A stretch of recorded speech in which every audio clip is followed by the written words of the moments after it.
Smart Bangladesh হওয়ার জন্য smart যদি ঠেলা গাড়িতে ওই রিক্সার মধ্যে তো ইঞ্জিন দিয়ে দিল, এটা যদি স্মার্টনেস হয় তাহলে এক ধাপ আগাইলো, আর বাকি ঠেলা গাড়িতে ইঞ্জিন দিয়ে দেন আর এক ধাপ স্মার্ট হবে। অথচ রাস্তার পাশে দিয়ে মানুষ পেচ্ছাপ করে দুনিয়া ভরাই ফেলতেছে, হ্যাঁ, হাঁটার জায়গা থাকতেছে না। তো স্মার্ট চট করে বললে হয় না, বুলি দিলে হয় না। বদিউর রহমান, আপনার কাছে যেতে চাই, আমরা যেটি শুনলাম হয়েছে কেমন হলো বাজেট নিয়ে আজকের আলোচনা। আপনি জানেন যে এই বাজেট অনেকগুলো চ্যালেঞ্জ মোকাবেলা করতে হবে, তার মধ্যে একটি হলো আয় কর অর্থাৎ রাজস্ব আদায়ের ক্ষেত্রে একটি বড় ধরনের চ্যালেঞ্জ, যে টার্গেট দেওয়া হয়েছে সেটিও বেশ বড় সড়ো। আপনার কি মনে হয় সাবেক চেয়ারম্যান হিসেবে এই লক্ষ্য অর্জনে আসলে কতটা সফল হবে এনবিআর? কেমন হলো বাজেট যেটা বললেন, জি, সেটা বললে তো গত কয়েক বছরের আওয়ামী লীগের যা ধারাবাহিক, টোটালে বোধহয় 21 নম্বর বাজেট হচ্ছে আগেরটা সহ। তো গত কয়েক বছর এই যে ক্রমাগত একাধারে 3 মেয়াদ এবং এই 4th মেয়াদের এটাতে আসলে এটা গতানুগতিক বাজেট বলা চলে। গতানুগতিক।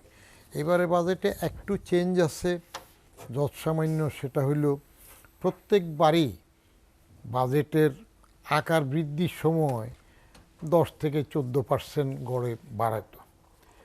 এইবার 4-5% আগের থেকে বাড়িয়েছে। তাও গতবারের যে বাজেট ছিল 7,61,000 কোটি টাকা, সংশোধিততে 7,60,000 আপনার 15,000 চলে আসছিল।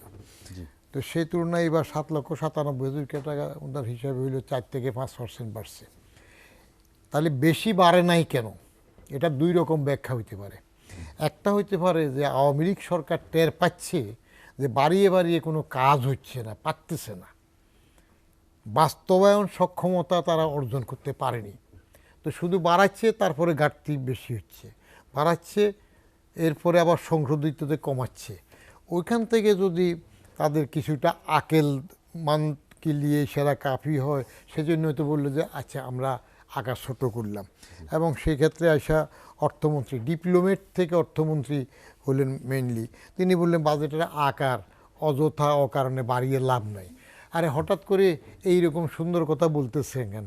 পারতেছেন না বলেন না, যে বাড়াইয়ে দেখলাম যে প্রত্যেকবারই কেবল বাড়াই, কাজের বেলা এটা ফলপ্রসূ হয় না।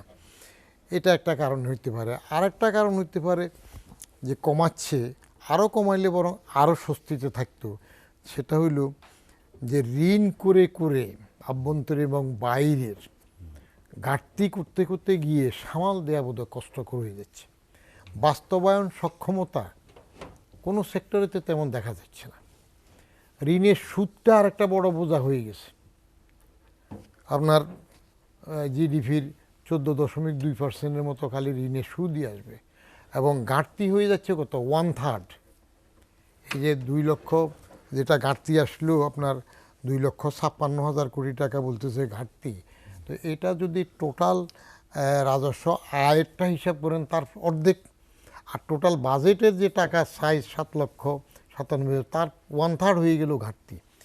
তো ঘাটতি বাজেটটা বারবার দিয়ে কি বাড়ছে? ঋণ বাড়তেছে। অভ্যন্তরীণ সোর্স থেকে আপনি 1,37,000 কোটি টাকা ঋণ নিচ্ছেন, তাহলে বাকি যারা বাইরের ব্যবসায়ী আছেন, সরকারে যদি নিয়ে নেয় এই ব্যাংক ব্যবস্থার থেকে, এটা সামাল কি হবে? বিদেশ থেকে নিচ্ছেন, তো নিয়ে সুদ বাড়তেছে, এগুলো একটা জটিল অবস্থার মধ্যে পড়তেছে আর কি। আমি ব্যক্তিগতভাবে অনেকটা পারিবারিক, বাজেটের তো ভিন্ন রকম হয়। সরকারের বাজেট হয় আগে ব্যয় ঠিক করে, তারপর আয়, যে এত ব্যয় করব আয় করে। আর পারিবারিকভাবে ব্যক্তিগতটা হইলো আগে তার আয়টা দেখে তারপর ব্যয় করে। কিন্তু সরকার যেটা ব্যয় করে যাবে, এটার বোঝাটা তো আলটিমেটলি পরে আরেকটা সরকারের উপর থাকবে। বড় বড় মেজা প্রজেক্ট থেকে শুরু করে ঋণের সুদের যে চাপ আসবে, এই চাপ সামলানো এবং এটা করাটা, কর্মসংস্থান থেকে নতুন ইন্ডাস্ট্রি না হলে কী হবে? আরেকটা নূতনত্ব আছে এবার এই বাজেটে, সেটা হইল বহুদিন পরে সেই 3 উদ্দিনের আমলে আমরা যেটা বাতিল করছিলাম সেই সময়, যে এমপিদেরকে শুল্কমুক্ত গাড়ি দেয়া, এটা ঠিক না। অন্যভাবে তার বেতন বাড়ান যেটা করেন, কিন্তু নিয়ম এবং নীতি ঠিক রাখলে এমপিরা এমন কি যে তারে শুল্কমুক্ত গাড়ি দিতে হবে, এক দেশে দুই স্ট্যান্ডার্ড, ওয়াই? বলা হয় আইনের দৃষ্টিতে সবাই, তাহলে এখানে কেন প্রিভিলেজ বা ফ্যাসিলিটিস বলে এই জাতীয় কাজগুলো অনৈতিকের পর্যায়ে পড়ে? তখন ফখরুদ্দিন সাহেবের আমরা এটা বাতিল করা হলো। এইবার তারাও বোধহয় একটু শুল্ক নেবে টেবে বলতেছে। হঠাৎ করে অনেক দিন পরে আরেকটা কাজ করতেছে এই বাজেটে, ব্যক্তিগত আয় করে আরেকটা ধাপ বাড়াইলো। 38.5 লাখ টাকার উপরে আয় হইলে 25-এর পরে 30% হবে। এটা আমি আগেও পছন্দ করি নাই, এখনও আমি এটা সাপোর্ট করছি না। তার কারণ আপনি করের ধাপ একসময় তো 50%, 52%ও উপরে কর ছিল। প্রগ্রেসিভ রেট এটা ঠিক আছে, যার যত আয় তত বেশি দেবে। কিন্তু আপনি একটা স্টেবল পজিশনে যাওয়ার আগে, অর্থনীতিকে মজবুত ভিত্তিতে যাওয়ার আগে শুধু কর বাড়াবেন, তাহলে ফাঁকি বাড়বে, তাহলে করের মধ্যে এদিকে আসতে চাবে না, আয় লুকাবে। কারণ আপনি তো কন্ট্রোল করতে পারতেছেন না সামষ্টিক অর্থনীতিতে। ম্যাক্রোর মধ্যে তো আপনি এই যে চলে যাচ্ছে, বিদেশে টাকা চলে যাচ্ছে, আনতে পারতেছেন না। এটার সাথে দেখেন ওখান থেকে 30% বাড়াচ্ছেন বেশি আয়ের জন্য, আরেক দিকে কী করলেন আপনি, আবার অনৈতিক। আমার একটা কলাম লেখা ছিল, আওয়ামী লীগ কি একটা অনৈতিক সরকার গঠনে ক্রেডিট নিতে চায়?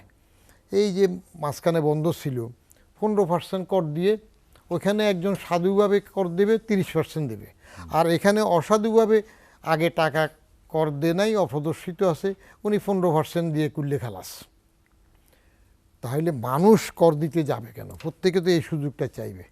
এটা বারবার বলা হইলো, জিয়াউর রহমানের আমল থেকেও তো শুরু হইলো দেয়ার, এটা কেমন লাভ কিছু হয় নাই, শুধু একটা সময় বেশি হইলো এটা আসছে, সেটা হইলো এই যে 1/11-এর সময়। সেটা তো ভয়ভীতির ব্যাপার ছিল, যেটা হোক ওনারা জানেন। তো ওনারা জেনে সে সময় 1/11-এর সরকার ভয়ভীতি দেখিয়ে টাকা নিতে গিয়ে পরে কি করলো, পরে তো লেজ গুটালো, পরে so call better business forum, যেটাকে আমি বলি ওয়াস্ট বিজনেস কোরাম, ওটা করলো। এবং কাকে দিয়ে করলো? সেই ব্যবসায়ীদের দিয়ে করলো। ওই যে কি হোটেল একটা আছে না এখান দিয়ে, রেডিসনের মধ্যে এটা নিয়ে বসলো। ওই বসার খরচটা কাদের থেকে নিল?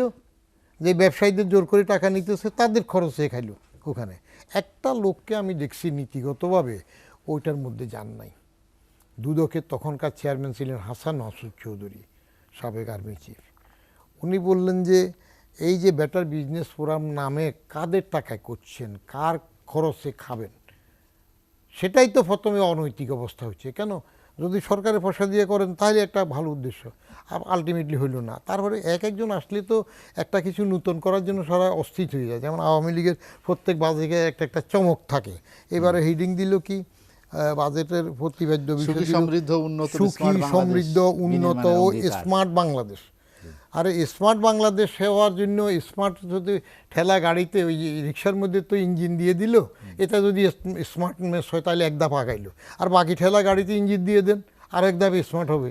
অথচ রাস্তার পাশে দিয়ে মানুষ পেচ্ছাপ করে দুনিয়া ভরাই ফেলতেছে, হ্যাঁ, হাঁটার জায়গা থাকতেছে না। তো স্মার্ট চট করে বললে হয় না, বুলি দিলে হয় না, আরও মজবুত হইতে আসছে।